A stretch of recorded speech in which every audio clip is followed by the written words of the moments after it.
Welcome everyone, this is Michael DeHaan from Care to Grow. I've got Zoe with me today. How are you, Zoe? I'm fantastic, Michael. Thank you for asking. Thank you for being a part of this series. So Zoe is a part of the Women's Empowerment series, which is really around supporting women to use their voice and visibility and sort of how they show up. So again, I had a meeting with you the other day and we just talked, we could have talked forever, but we were just talking about so many different sort of subjects and so many different things that we're both aligned with, and very much with the ultimate goal around women's empowerment. So, and I just sort of just be great to be on the show and sort of hear your stories and, you know, share some of your journey plus some of your empowerment tips. So looking forward to the interview. I shared with Zoe that there's no plan for this. So we'll just see where it takes us. But generally they're the best interviews. So just a brief intro. So you're an energy healer. So you're a CEO and Director of Healing for the Mind. And I did notice, I did stalk you on LinkedIn, that you've got a long history as a registered nurse. So hence, I suppose, that sort of healing side as well. But I suppose, just to get us going, I'd like to learn a bit more about you, like your upbringing, or, you know, something personal about you. That's why I put it in a book. Okay, let me activate my memory here. So yeah, I guess my path has been, I see my path as opening up the doorways for me to really remember what I'm here for. So I grew up in a Western medical background.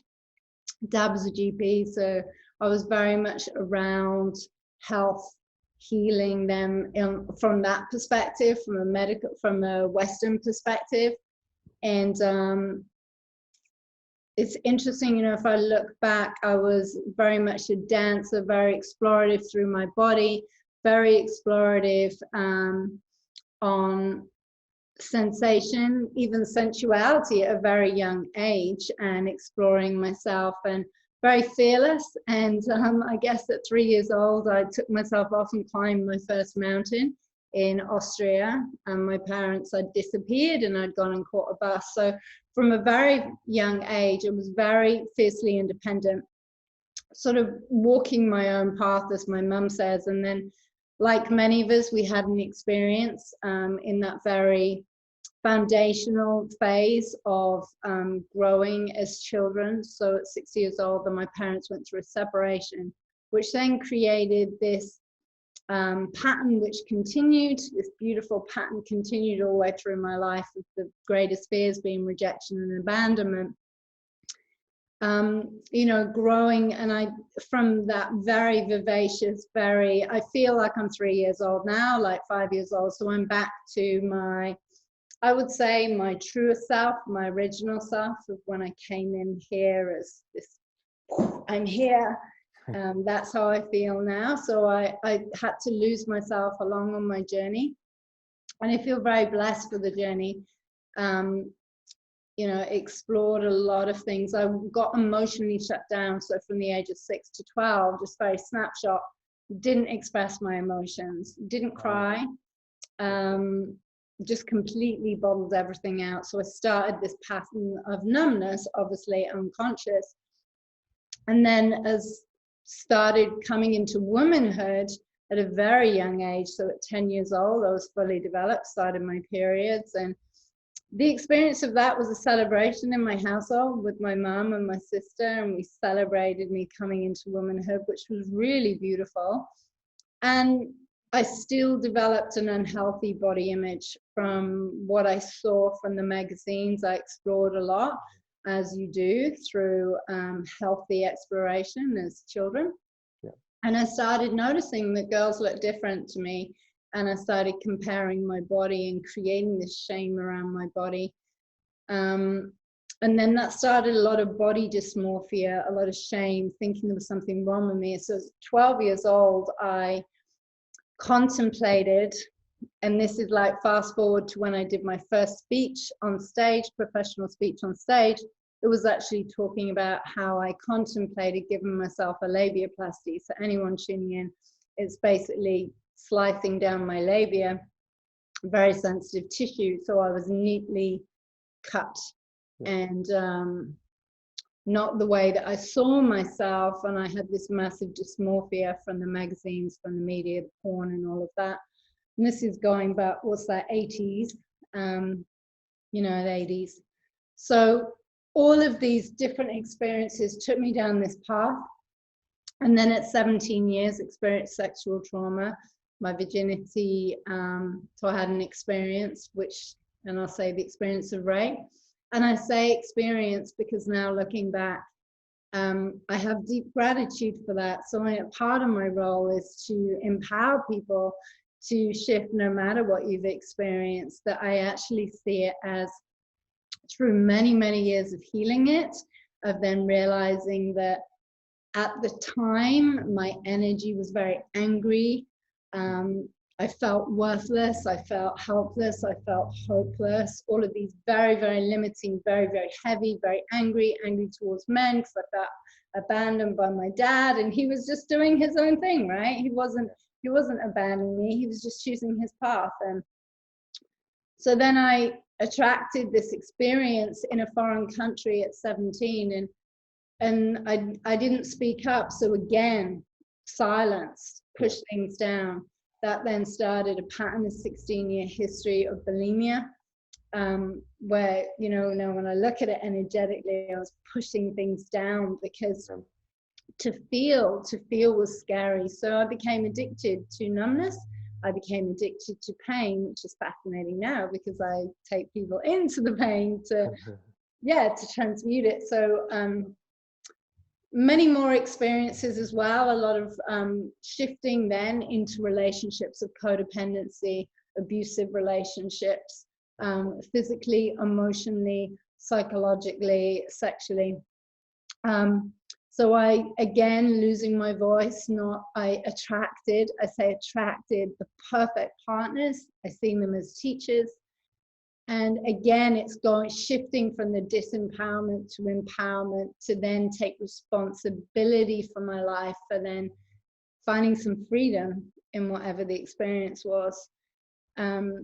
What is beautiful is my mum has said, you had this ability from a young age. It doesn't matter what life threw at you. You'd always go, I'm just going to see the best that I can see in this. I'm going to learn from it from a very young age. So change for me was exciting. And I know for most people it scares them, but for me, I was like, cool, change is exciting. It means I can just clear the slate and I can start again. But I was still in a pattern of self-destruct, explored a lot of drugs in my 20s, found sex to me was like, it was a language of me feeling love. So I would choose partners that were younger, a few years younger than me, because that felt more safe. Or they were friends, because then I didn't have to emotionally open either, because I didn't know how to. So yeah, all these patterns around sex, intimacy, to a point of in my 30s, then met a beautiful man. We have 2 children. My body started to become numb. I sexually started losing my attraction to him. And over 2 years, my body shut down. There was other stuff in between this, but it's not really relevant to the conversation right now. And I, for 2 years, again, became silent and didn't speak up. And I felt so numb, disconnected, didn't know who I was. Beautiful man, just very confident in who he was. So I stopped speaking up for myself. And then found myself where he was always right. He was very confident in who he was, but then I rebelled with that. So I started being like the rebellious teenager, went and had an affair. And again, had this plethora of experience of understanding relationships and why people do the things that they do. And it was the first time in my life, that was the time when I had the affair, that I stopped feeling guilty for myself. Wow. I stopped feeling guilty, and like that sounds the craziest, wild thing. And I had felt guilty all my life, like guilty for existing, guilty for being here, because my life just felt like this train wreck, like it was trauma, and I've missed that whole chunk trauma after trauma after trauma after trauma, and I noticed that it was a pattern. I was creating it all around the exact time to when my dad chose a different path. Right. So when I had the affair, it was only for 3 weeks, but my body suddenly responded. So I felt awake, I felt alive, I felt rebellious, I felt free, and it was like I did the one thing that had been my trauma from what my dad had done. So I like had to repeat the pattern as an adult, as you know, and I did the thing that I knew there was no going back for me. And yeah, it started this big journey. And then that was the first time I was like, wow, okay, me stepping away from having everything, the stability, you know, I had the studio where I could work out of. I had like so many cards in my wallet. I didn't need to worry where money was coming from. And I remember looking at my life, Michael, and going, and it was around when in Logan, when they had all the flood disaster. Do you remember that? Yeah, I did. Yes. When all the houses, and our house had just been knocked down, so the foundations are fully exposed. Yeah. And I remember watching that and seeing people losing all of these objects and like the home, their safety, their sanctuary. And I asked myself, if I took the whole fairy tale away, if I took it all away, would I be happy? And the answer was no. Yeah. And I was like, I need to find myself. So I, stepped away from all of it. 2 children, 2.5 and 3.5, beautiful man.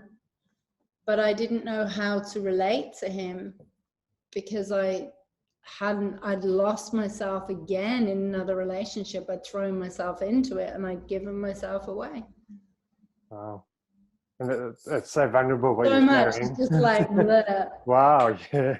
And I can feel the emotion, I can just feel the energy. But it feels neutral for me. It feels neutral for me now. When people ask about the story doesn't exist anymore for me. And that sounds a really weird thing. It has I don't even feel anything with it. And it's not numbness from trauma because that's been dealt with. And it's like, it's not who I am now. So it's like, it is chapters in a book. And I would choose it all again. I wouldn't go back and say there was anything I would do differently, because each piece brings in the next place. So you can learn who you are, no matter how bad the situation, the situation you find yourself. The greatest thing we can do as women and men is to go, hey, I need to be the change. I need to start owning my shit. Because I was highly manipulative. I was the manipulative. I could play the victim card like it was like I wore my story on my arm. So me telling my story was just like, because I needed to feel loved from it, and I had this attachment. Now I'm just having a chat, and it's. Wow.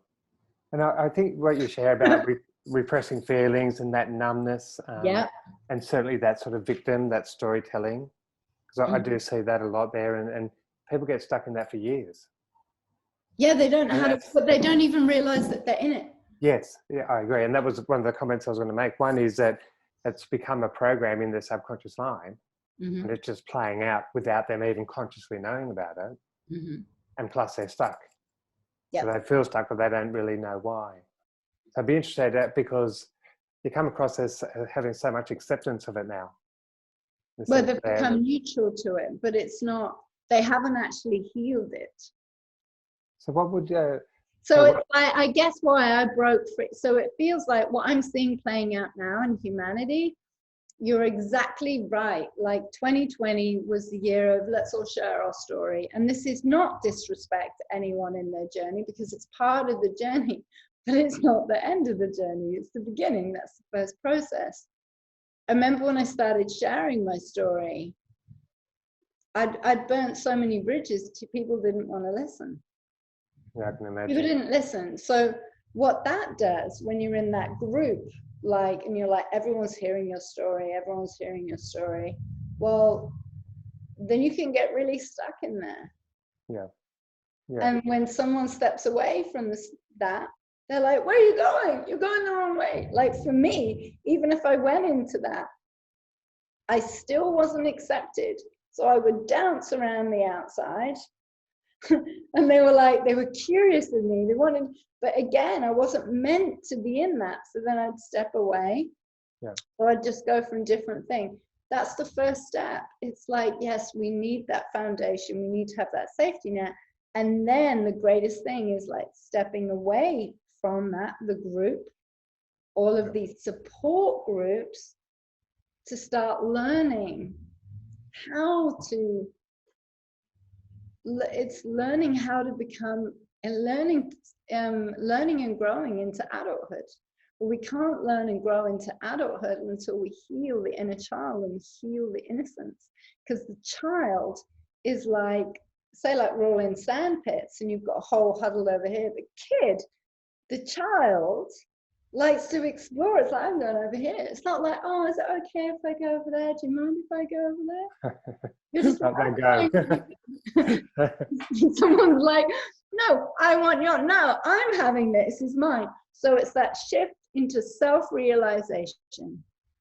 That shift into self-realization. And what we have playing out, we have the collective mind that is telling people, no, no, no, safety in numbers, huddled in numbers, got to be safe, got to be over here, got to gather in that, which then keeps people bound in the prison, and they can never break free of that until they realize that they are an individual.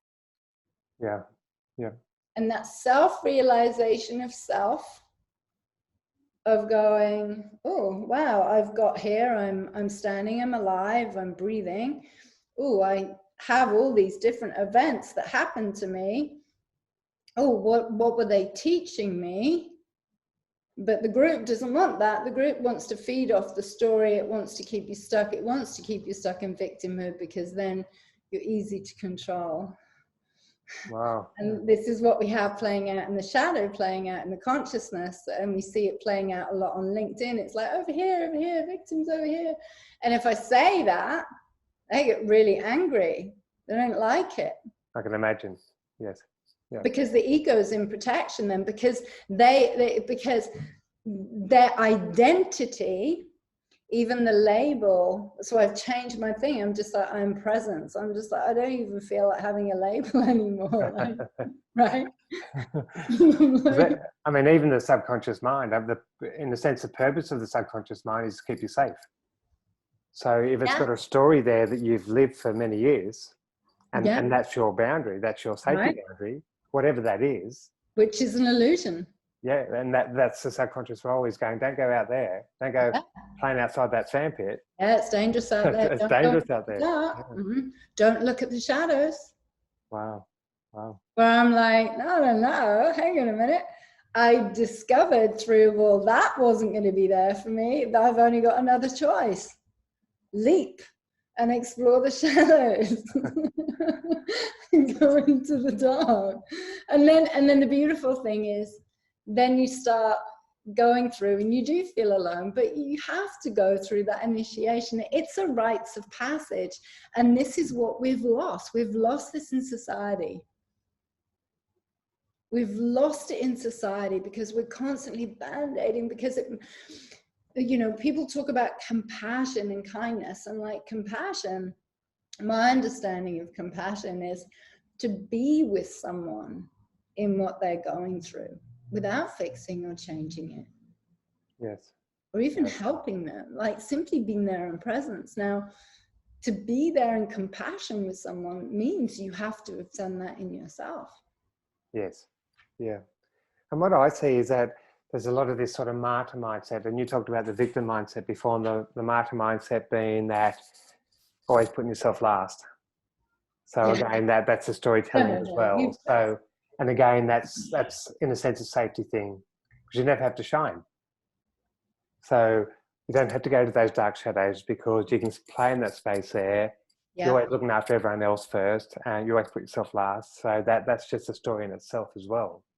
Yep. Let's see. So how do you take people? How do people go to these shadows? Like it's a very scary place. Like, but the flip side to that is it's a place of growth and courage and everything that goes with it. Well, just to bring some light onto the helper and the fixer, because that's the helper, the fixer, the martyr, the knight on shining armor, you know, the damsel in distress, or the rescuer. That's all playing out.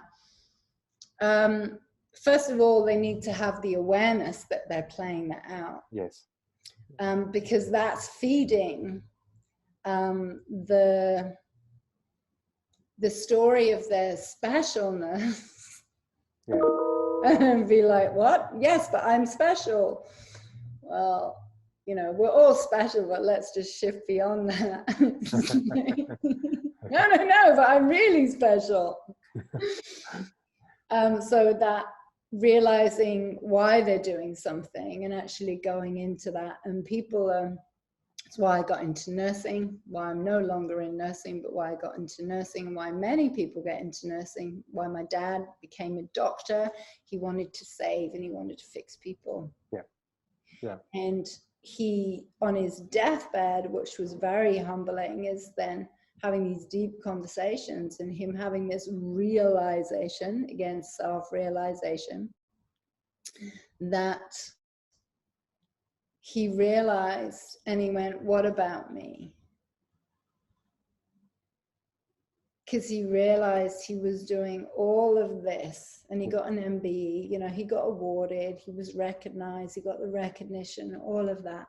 But when it came to that time of that true vulnerability, it was like, it was feeding the emptiness, and it was him always wanting to be seen, to be recognized, to be valued, to feel worthy.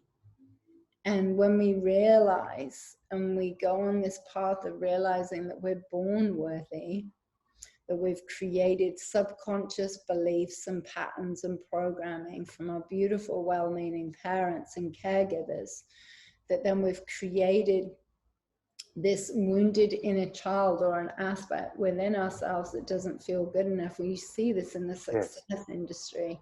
I don't feel good enough. I don't feel valued. I don't feel seen. I'm not lovable. Yeah. So it creates this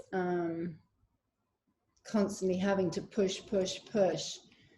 And where was I going with this?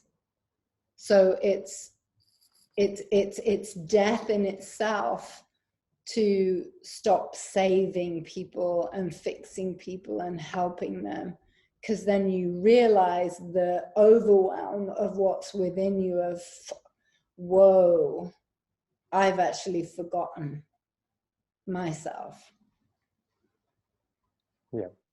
Or it's exhaustion that brings them to that point. They snap and they realize, I can't keep carrying everything. Yes. Yeah. Or then everyone's going, help me, help me, help me, help me. And then they feel this overwhelm. And then they all sink. Yeah. So how do I take them into that? There's different ways. A lot of it is when I'm doing the energy work with them and with healing, which I'm actually working more with men, which is fascinating. And just through putting my hands certain area of the body and guiding through a process of learning how to go and retrieve that aspect of themselves that still feels abandoned and lost, which all comes back to the inner child and also the rebellious teenager. So these two vital key aspects we have. Yeah, as soon as you say that, you're like, yeah. Like as teenagers, we had a clear view of how we saw the world. We could work out what the problems of the world, and we were like, yeah, we have a solution. We were more in tune, and then we were told, no, don't be silly. That wouldn't be, no, listen to the media. Don't be silly. Yes. Yeah. And our voice is shut down again. So we have these pivotal times, I believe, I feel, and that is our inner child, which is our inner sparkle, of then you don't give a fuck what other people, can I swear on this? You don't you don't care what other people think of you, because it's your inner sparkle, it's your spunkiness, it's that thing that lights up a room, that is your radiance, and you can't fake it. Isn't that interesting when you take away the power from other people, what they think of you, because you can't change that. So if you're true to yourself, that's who you are, and then you're at one in a sense there. So that's going through life, being true to yourself, loving yourself. Yep. And that shows up there. And if people don't either understand that or they don't resonate with that, that's fine. That's because everyone likes to be liked. Yeah. Which is the biggest hurdle. But if you actually go through it and be your authentic self, which everyone's got that within them, not everyone's going to like you. Yep. But to be okay with that, to say, well, I'm fine with that. I'm very comfortable with that. That's empowering. Yeah. It's acceptance. As soon as we can accept something, we can let it go. Wow. Wow. If we can accept, I have this thing called depression, and you can call it out and you can accept it, that it's just a different state of your emotionality. It's just something that you're experiencing rather than being this big label. Then you have a choice in that moment when it comes up. This is like with the shadow as well. If you notice that, so one of my shadows is interference, and I can still feel it when it kicks up, and it bites me in the ass every time. To learn that I don't always need to share my opinion. No one cares. But it sounds like you've got quite an awareness of it. Yeah. But when we get the awareness of it, then we're presented with the beautiful lessons that life throws at us. So if you've got a shadow if one of your shadows is victimhood to work through, then you're going to be blessed and be given lots of experiences to activate it, to realize if you go into the martyr, or if then you go into the complete where you just roll over and then you give up. But then behind doors, you're like scheming. Which is really damaging and really vindictive and very toxic for the individual and those around them. Yeah. So what advice, because you've been through so much, and I'm really grateful for your vulnerability and just your openness and sharing, because you would touch a lot of people and being so truthful, being so open, and I'm very grateful for that. It makes a big difference for people being so authentic. So again, thank you for that. What advice would you give a woman that's gone through, some of those sort of darker sides of life there, and working through that, and maybe how that's showing up in their life, either be relationships, work, success, whatever that means? What is there sort of one bit of advice that you would give from your journey or from your experience to them? Firstly, it's not your fault. Even though I said, yes, those energies I attracted, it's still not your fault. Meaning, we don't know what we know. And for whatever reason, a lot of people have this, when you can say, maybe it's an experience that you chose before you came into this life experience, and that lightens so much. Because then it's see it as a part of your training ground in remembering what it is to be human. Yeah. And I get excited for people if they've had more trauma, because in their shadows and in the rawness and in your wounds, that's where the medicine is, and you've chosen it because you have very unique gifts, and I really believe that. And if I touched on an aspect of it, it's not all of it. If I and others can shift through that, I feel anyone can with that guidance. And when you're shown how to do it yourself, it's the most empowering thing. So it's not about being fed by others, it's being guided how you can learn how to nourish and feed and continue to heal yourself, because you're not broken.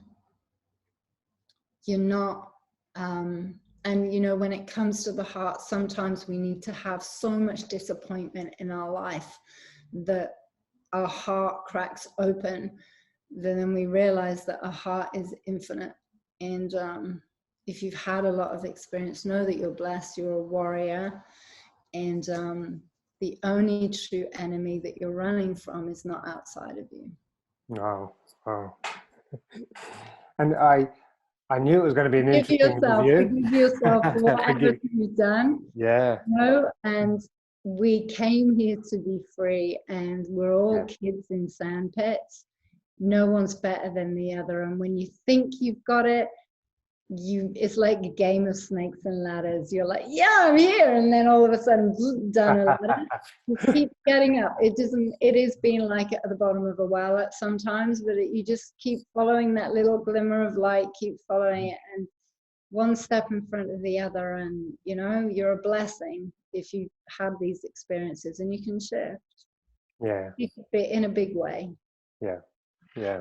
Otherwise, why would we be given the experience? I'm sorry, but like, why would God give us these experiences? I feel so we can really activate and remember who we are, and that realization of who you are as this beautiful, glowing light. Yeah. Yeah. No matter what. Does that okay, thank you. I knew, as I said, I knew it was going to be a different interview. It didn't follow the normal format, and I never expected it to. But again, it just gave, to me, it was just raw. It was real, and it will resonate with many, many men and women. Yeah. This is a women's empowerment series, but it will resonate with people taking their own journey, and everyone's got a story. And we all have the feminine within us. Yes, yeah. And the feminine within us is that art to surrender, that art to let go, and it actually is the most powerful thing we can learn how to do. Yeah, yeah. So thank you very much for being a part of the series. So I'm very grateful, and thank you again for being so open and honest. Absolute pleasure. I sort of knew what to expect, and I did go down. Totally unprepared, which is probably even better. I was like, oh, I've got 5 minutes to go. What are we doing?